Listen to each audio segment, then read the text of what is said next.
Bonjour à toutes et tous et bienvenue sur la chaîne de Gomme de Crayon. Aujourd'hui j'ai envie de vous parler livres. D'ailleurs je vois que dans ma pile c'est même glissé des livres qui n'ont rien à voir avec la peinture. Eh bien écoutez, si vous êtes d'accord, parlons livres tout de même. Je suis allée faire un tour au vide-grenier. La saison reprend avec le beau temps et j'aime bien chercher des livres de peinture. Mais souvent je n'en trouve pas. Et là je ne sais pas, une mine d'or, j'ai trouvé beaucoup de livres sur la peinture. Donc un qui n'en est pas, on va commencer par lui, parce que j'ai trouvé la littérature française pour les nuls. Donc c'est un livre qui me faisait envie, donc j'en ai profité, je l'ai acheté, en plus c'est en très bon état. Je pense que ça fera un beau tour d'horizon, donc du Moyen-Âge à nos jours. 10 siècles de littérature à votre portée. Donc bref, un livre que j'ai bien envie de lire. Il faudrait pour cela que j'arrête un petit peu de lire des livres de peinture, mais bon, donc je suis bien tentée. Donc revenons à notre sujet de prédilection, la peinture. Donc j'ai quand même fait quelques trouvailles. Alors il y en a un que j'ai acheté pour une raison toute bête, c'est que j'ai vu qu'il était sous la direction de José M. Paramon. Pour ceux qui me suivent, vous savez que j'aime beaucoup ses livres. Bon, j'ai une affection particulière pour ses livres parce que j'ai commencé à apprendre avec lui, donc voilà une bonne raison. Alors ce livre, j'ai fait une petite recherche et j'ai vu qu'il était, il était France Loisirs. Bon, ça change rien, je pense que il a été édité par une autre maison d'édition à mon avis et repris par France Loisirs à mon avis, c'est ce qui se passe en général. Tiens, je vois d'ailleurs. Alors, je les ai pas. Alors, à part un, je vous montrerai l'aquarelle qui m'a séduite, mais sinon, je les ai feuilletés brièvement au vide-grenier et je ne les ai plus ouverts. Donc, en ouvrant, là, je vois qu'il y a des lavis avec des encres de couleur. J'ai justement moi envie de refaire un petit peu des choses avec des encres de couleur. Pour la luminosité, peut-être pour des illustrations, des choses comme ça, parce que ça a une couleur vraiment beaucoup plus saturée, beaucoup plus vive. Bon, j'avais envie de m'amuser avec les encres de couleur, ce sera pour une prochaine fois. Donc voilà. Ce livre donc de Paramon, alors je ne sais pas du tout si on peut encore le trouver, hein, mais c'est juste pour vous donner envie, comme moi, de fouiller dans les livres d'occasion, qui sont aussi sur Amazon, hein, mais qui sont aussi sur des marchés, des choses comme ça, ou dans des vides bibliothèques. Enfin bon, celui-là en très bon état, je pense que je vais le lire avec plaisir. Ah donc voilà celui que j'ai ouvert, hein, que j'ai ouvert à la maison. Donc c'est sur la lumière, je sais qu'il est à la médiathèque, moi ici. Je l'avais pris une fois, bon, je me rappelle plus du tout, c'est vieux. Donc là, je l'ai ouvert comme ça pour le regarder. Alors, je ne sais pas si je vais apprendre des choses. En attendant, il y a de belles peintures, il y a des choses intéressantes. Et donc, ce que je vous disais, c'est que j'ai repéré une peinture qui n'est pas du tout à l'aquarelle, qui est une peinture à l'huile, et ça m'a donné de refaire encore une fois quelque chose dans le brouillard. Moi j'adore les scènes de brouillard parce que c'est vraiment des tons très proches, des couleurs très proches, donc ça j'aime beaucoup, des valeurs aussi très proches, donc j'aime beaucoup le brouillard. D'ailleurs celui-là, ce tableau-ci aussi est très joli. Matin d'hiver d'Édouard Ségaud, une huile sur bois, je trouve ça aussi très joli parce que c'est très ton sur ton, j'aime beaucoup. Donc bref, ce livre aussi je vais le lire avec plaisir et réfléchir au brouillard. Alors j'ai pris une nature morte à l'aquarelle édité par Dessin et Tolera. Alors moi en général Dessin et Tolera je ne suis pas déçue. Est-ce que le livre me plaira? Je pense que ça va me plaire, donc je le feuillette en même temps que vous. Donc ici, je suis sur une page, le jeu des valeurs. Il faudrait le lire un petit peu mieux, bien entendu. Harmonie des formes et des valeurs. Bon, là, c'est ça une pastèque. Alors, je vous encourage, ici une tomate, mais ici une pastèque. Si vous voulez savoir dessiner une pastèque, je vous encourage à aller voir ma vidéo. J'essaierai de vous mettre le lien quelque part par ici.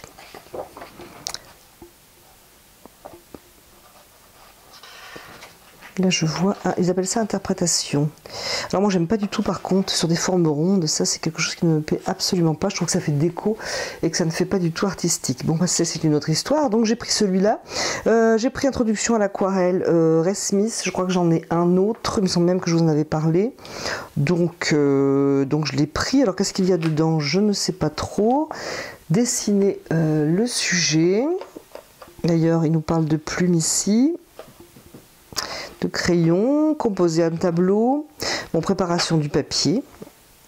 Alors je lis souvent, ou même je regarde des vidéos sur comment préparer son papier, parce que c'est pas toujours évident de faire tenir le papier, hein. Toujours un truc qui gondole. D'ailleurs, en parlant de préparation de papier, pour tendre son papier, j'avais lu une personne qui, en fait, avec un chiffon ou un papier absorbant, enlevait l'humidité autour du papier gommé. Et je me suis dit que la prochaine fois, j'essaierai. Enlever l'excédent d'eau, surtout sur le papier. À essayer, donc. Une très belle aquarelle ici. Je trouve, c'est un voilier. Apparemment, si je ne me trompe pas, par Miles E. Cotman. Ensuite, on va rester dans l'aquarelle quand même. Alors, je débute à l'aquarelle de Fleurus, édition Fleurus. Ils ont aussi des beaux livres, hein, souvent, bien didactiques en peinture. Alors là, c'est vraiment pour les débutants.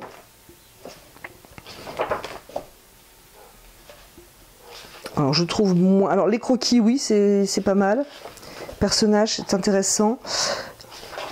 Je pense que ce livre, s'il existe encore, s'il est encore en édition, et je vous mettrai les liens, s'adresse vraiment aux débutants, aux tout débutants, mais je mettrai le lien, et puis peut-être que c'est un livre encore à nouveau introuvable.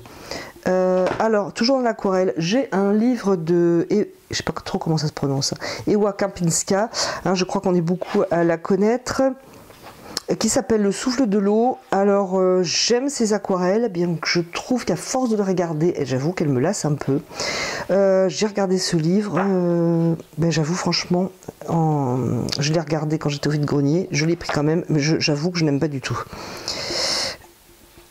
Là c'est une fleur, il y a quelque chose, là, par exemple dans ce personnage, alors c'est pas vraiment, parce que le personnage est traité d'une façon très particulière, la peau paraît presque se déliter, donc c'est pas ça vraiment qui ne me plaît pas moi, c'est les effets dans l'eau, voilà, ces effets de couleur dans l'eau, trop striés, sans accalmie aussi, sans pose, tout est dans le même style, j'avoue que je suis pas très fan, voilà. Par exemple, j'aime beaucoup, moi, en général, les toits. Là, je trouve que... Bon, les toits, j'aime. Alors, il y a des blancs qui sont ouverts de manière verticale et toutes pareilles, toutes dans le même sens. Je trouve ça assez lassant. J'aime pas trop, honnêtement. Là, c'est pareil, je fais le même reproche. Les mouvements de l'eau dans le même sens, le pont dans le même sens. Là, celui-là est un petit peu différent, au moins les lignes varient un petit peu entre horizontale et verticale.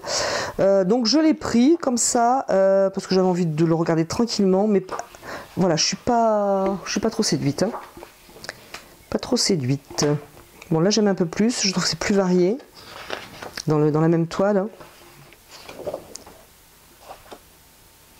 Donc voilà mon avis sur ce livre. Ensuite, j'ai pris de Stan Smith le dessin, alors toute technique. Alors tendre le papier, eh bien voilà, deuxième explication. Parce que il y a donc là, bah, c'est bizarre, tendre le papier, je crois que c'était le dessin. Dessin toute technique, non, il y a l'aquarelle dedans, effectivement. C'est pour ça donc qu'il nous explique comment tendre le papier. Les carnets de croquis, je ne sais pas si vous voyez bien du coup. Comment tenir les outils, bon, c'est vraiment pour les débutants, mais vous avez tous les outils, vous avez les crayons, les pinceaux, les plumes, le trait japonais.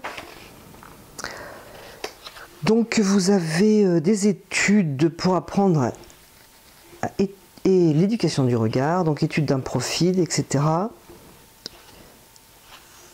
Alors, système de mesure. Tant que c'est pas le dessin au carreau. Voilà, je pense que c'est un livre qui va être agréable à feuilleter. En plus, moi j'ai envie de redessiner. Alors je n'ai pas besoin d'aller lire ce livre pour redessiner. J'ai surtout besoin moi tout simplement de redessiner pour me remettre un petit peu dans le bain. Je fais beaucoup d'aquarelles pour les vidéos, donc du coup j'ai laissé un peu de dessin, le pur dessin de côté. J'aimerais bien m'y remettre. Et le dernier, donc, il s'agit de Le regard du peintre. Passion des arts, Gallimard. À mon avis, on ne trouve plus ça non plus. Je ne sais pas de quand il est celui-là. Donc ce livre, de quoi parle-t-il? Composer un tableau, donc ils prennent un tableau, ils l'analysent. Donc c'est une réflexion, je pense, sur des tableaux de grands peintres. Toujours la composition, choisir le format. J'aime beaucoup ce tableau, Jeune fille nue, de Gwyn John, 1909, le tableau.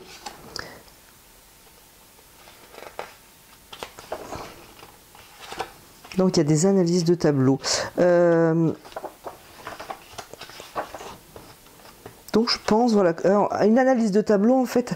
Alors ils reprennent un thème, par exemple conduire le regard, et donc on a un tableau qui illustre. Choisir le format, on a un tableau qui illustre. Géométrie sacrée, donc des tableaux, un ou des tableaux qui illustrent. Composition en triangle, composition rayonnante. Oui, je pense que ça va être un livre très très intéressant. Intervention de la photographie, oui bien entendu. Clair-obscur. Donc je pense que ça va être un livre vraiment, voilà, qui va être très, très instructif. Et puis j'aime bien moi lire les livres, même assez simples je dirais, parce que ça permet un petit peu des fois de réfléchir à nouveau à une pratique que l'on a, un coup de pinceau. Et donc d'y réfléchir, une composition qu'on fait peut-être de manière un petit peu habituelle et presque systématique. Donc voilà, c'est pour ça que j'aime bien aussi lire tous ces livres. Donc voilà ma petite richesse du jour. Je vous mettrai les liens. Je pense que beaucoup de ces livres sont à chercher d'occasion, si jamais ça vous intéresse. Certains, peut-être, avec un peu de chance, sont encore édités. Puis voilà, ce petit blabla. Donc j'ai quand même une belle pile. J'ai d'ailleurs trouvé aussi un dictionnaire de la littérature. Bon, bah, il ne fait pas partie du programme. Je n'en ai pas parlé. Donc voilà, pour indication, alors j'ai eu de la chance, ils sont en très bon état. Je pense que ce genre de livre, je les ai payés dans les 2 €. Donc c'est franchement plus que raisonnable. Voilà, j'ai eu de la chance, je suis tombée sur des vendeurs qui étaient très, très raisonnables, vraiment. Et en plus, ils sont en hyper état. Donc voilà.